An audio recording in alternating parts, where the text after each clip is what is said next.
Hey guys, Danny here from Metal Couch, and I got a bit of a treat for you tonight. Um, I got my hands on an advanced copy of Anthrax's Worship Music. Now, a little bit of background on Anthrax and this album. Anthrax are one of the big four of thrash metal.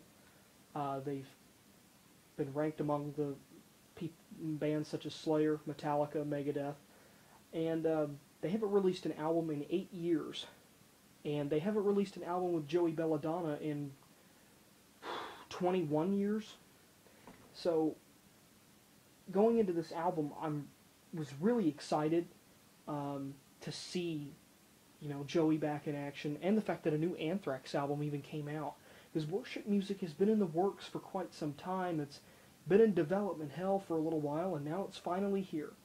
So, going through the track listing, we have Worship, Earth on Hell, The Devil You Know, Fight 'Em Till You Can't, I'm Alive, Hymn 1, In the End, The Giant, Hymn 2, Judas Priest, Crawl, The Constant, and Revolution Screams.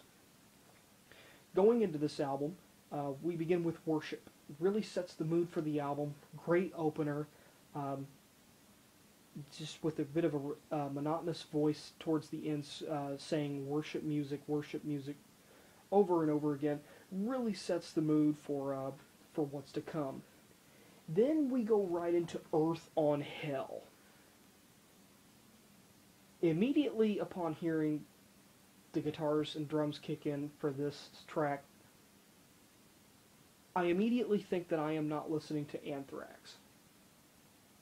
I believe that I am listening to some death metal band, that this is not thrash metal. And the chorus sounds like something I would hear out of a southern rock song. This song is all over the place, but nonetheless, I enjoyed it. I thought it was pretty good. The Devil You Know is one of the tracks that have already been released in anticipation for this album. My feelings for The Devil You Know are not exactly positive. I think that I think The Devil You Know is a very dull track. I've already voiced my opinion on that, so I don't need to go any further into that.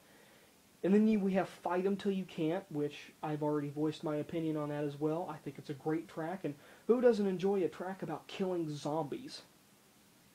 Definitely entertaining for me. Then we have I'm Alive, which, after Fight 'Em Till You Can't, I'm Alive definitely brings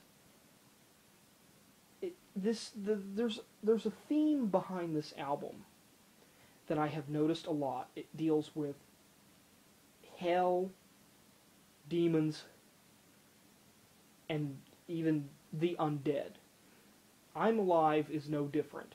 It is definitely feeding off of the vibe that we got with Fight 'Em Till You Can't. Fight 'Em Till You Can't opens up with a radio transmission about the dead are coming back to life, and they're killing people. I'm Alive is no different. It's a song that capitalizes off the same concept, and it's not a dull track. It's an okay track. Then we have Hymn 1, which is a 38-second, I guess you could say, intermission track. Really, both of the hymn tracks feel out of place to me. I don't feel like they were necessary. It's not like they set up the next song at all. I just feel like they're in there because they needed slots to fill on the album to make it seem like they have a lot of tracks. Nothing really that big of a contribution. Then we get In the End.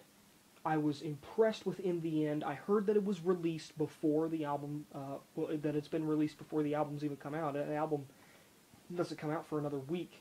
I was impressed with In the End. I really like that. It's definitely, out of the tracks that I have listed so far, it is my favorite. Really growing on me. In the End is a great track. I definitely recommend that one. Then we have The Giant. Now, In the End ends with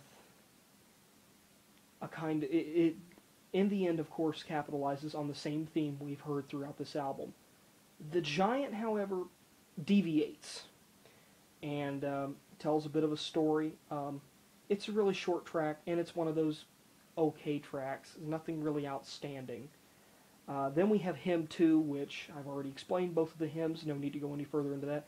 Then we have Judas Priest. No, not the band, the song. I would probably have to say that Judas Priest is their strongest effort on this album. Great track. I want to know why this track was not released as a single instead of The Devil You Know. But then again, I don't make the rules, nor do I have any creative input into this band. So, if that tells you anything, that I think that Judas Priest should be the single, I think you should definitely check that song out. Crawl gets old really quick. The next track was called Crawl. The chorus is repeated several times throughout the song. It gets really old, and this is probably the only track on the album that agitates me. The Constant, again, with the tracks that are just mediocre. I find that there are a few filler tracks on this album, but then again, we can't all be perfect. You can't, very seldom does a perfect album even come out. So, The Constant, it's okay. Then we have Revolution Screams, which I believe is a great closer to the album. Great guitar work. Nothing really wrong there, and there's even a special surprise at the end. There's a hidden track, actually. It's a cover. I won't say what it is. You'll have to pick up the album to find out.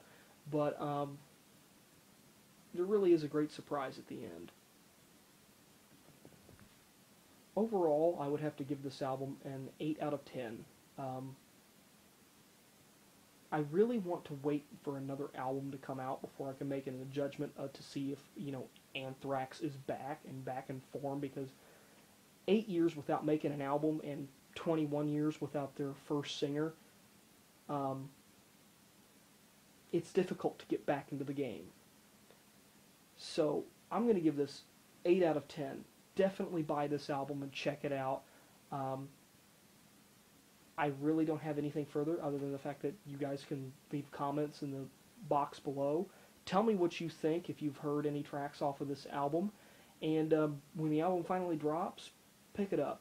I mean, this is a definite buy, but even though there's some filler tracks here and there, overall, it's definitely worth the money. So this is Danny here from Metal Couch, signing off.